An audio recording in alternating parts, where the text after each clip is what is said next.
Hello everyone, it's Sean, and I think this is Star Trek figure unboxing. I believe we're up to episode 12 by now, and I'm here to open up Lursa and B'Etor.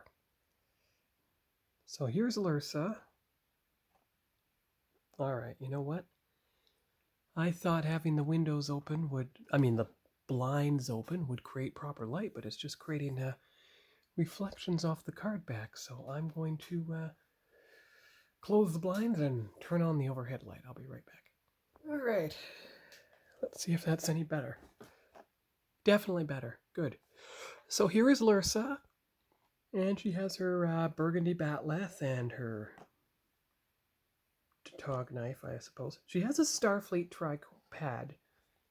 Well, maybe that's a Klingon pad.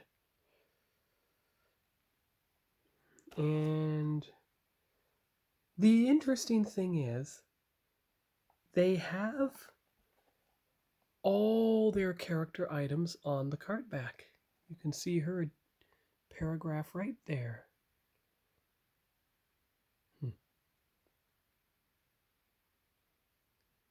All right, so I will open her up and we'll take a look. This card back has the description here, so it's going to have to go in the center like some of the other figures. So I will be right back once I've done that. Right, so there's a picture of the card back. I will get something with the figure on it, but you see the bird of prey in the background, and that's going to be the backdrop for these figures. Oh, it's 1/650 scale. It'll be in scale with the TOS Enterprise. Alright, so here's the Lursa figure, and she has the collector number on the bottom of her foot. She has a horn on one boot only, not the... Oh, well, it is there. It's just hard to see. Okay. And her arms, well, they're supposedly pose at the elbow, but no, they only pose at the shoulders, and they make that horrible creaking sound. Her face does turn somewhat. Her wrist, yes, she can do what the mutant did in... Oh, what movie was it? Oh, I know, the Outer Limits episode, and he turned himself all the way around. So she can do that. That's interesting. You'd think it'd be limited to only how far humans could turn, but no matter. And there's the back, so there's her head. Yes. They really should have made the arms bend, but they didn't think of that then. And so she has her knife. She has her batleth. And she has her Klingon disruptor, of course. But no apparent holster for the disruptor anywhere. And her Starfleet comm badge. You'd think it'd be a Klingon one, but oh well. And so we put the foot in the peg.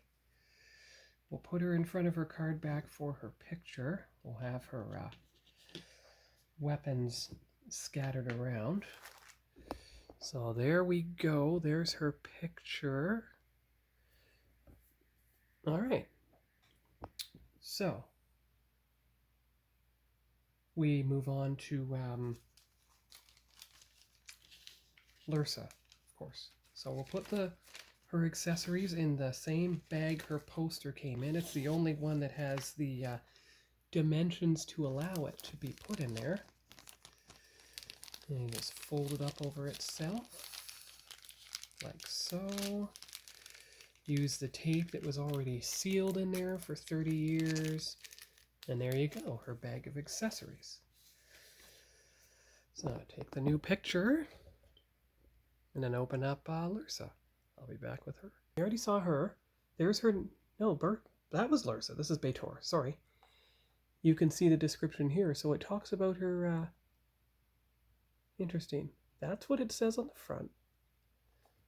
But if you take a look, this is what her description says on the back of the card.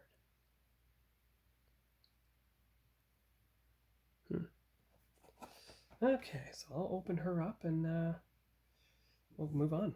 All right, so there's her card back in place. Now we'll take a look at the figure.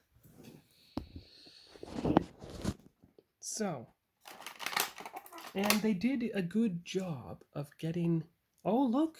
I didn't know that. The feet move. The ankles swivel. Well, at least the one did. The arms move again. You know, this is very interesting. Her head doesn't move much because of her bangs in the front. And her arms move at the shoulder only, barely. All right, that's good. So let's take a look at her accessories. So she has her Starfleet comm badge to stand on again. And she has her knife. Now, it's a much more intricate looking knife than the her sister. You can see the jagged edge there. She also has a smaller knife here. Now, let's try not to bend the blade, of course.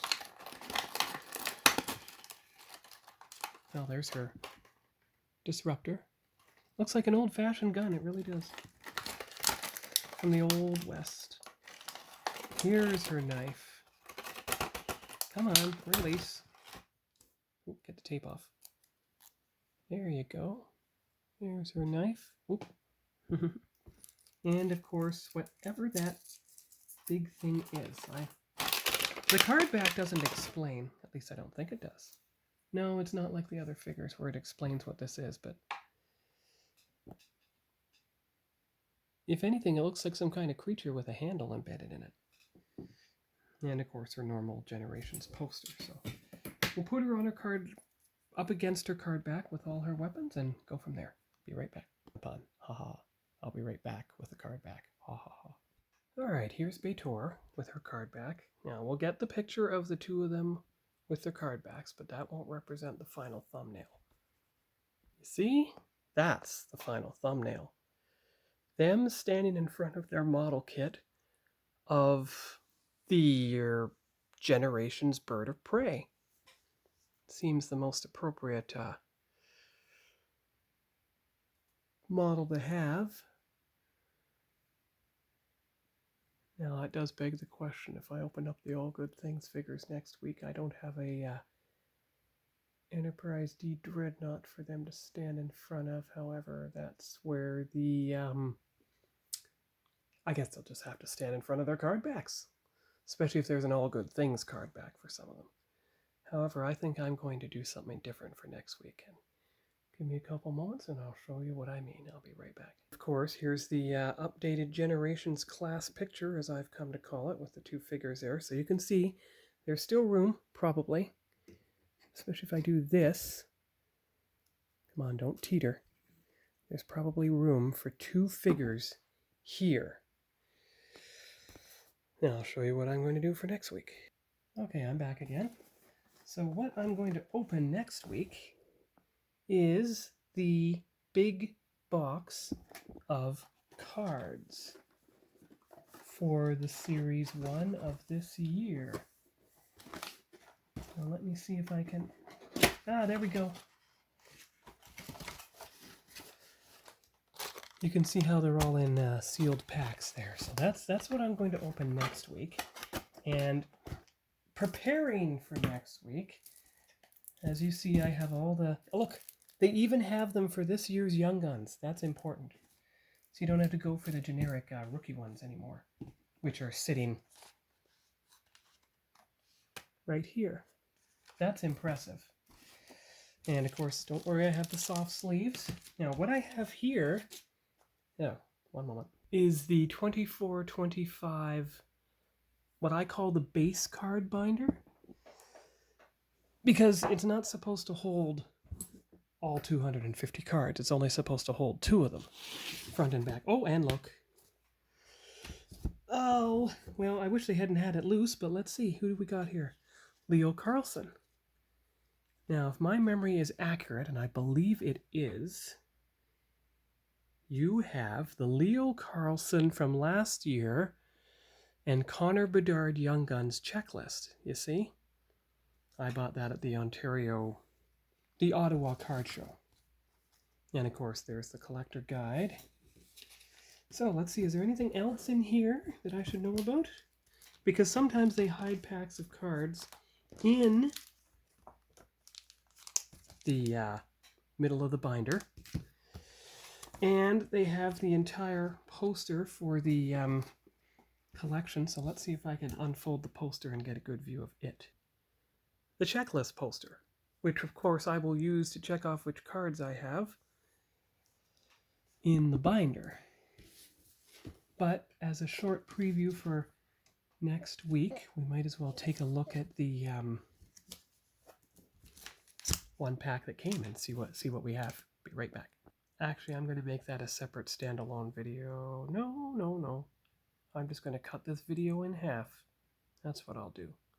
The preview for next week and what I did this week. That's the better way to do it. All right, so we'll go quickly because you might not have inserts.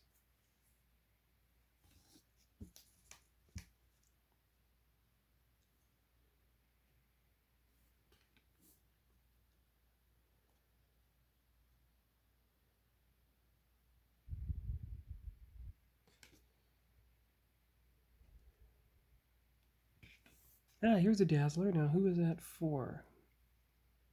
Noah Dobson. And who do we have here? A-lines. So that's another insert. There's a glossy OPG. So there's an insert. Base card. Another base card. Third. Second last. And first. Okay, so that's the pack that came in the binder. And I've got my soft sleeves for the inserts. There are 3 of them in total. And what we'll do is we'll add the rest of the cards to this box here, where I'm keeping the base cards until I put them in the binder. So see you next.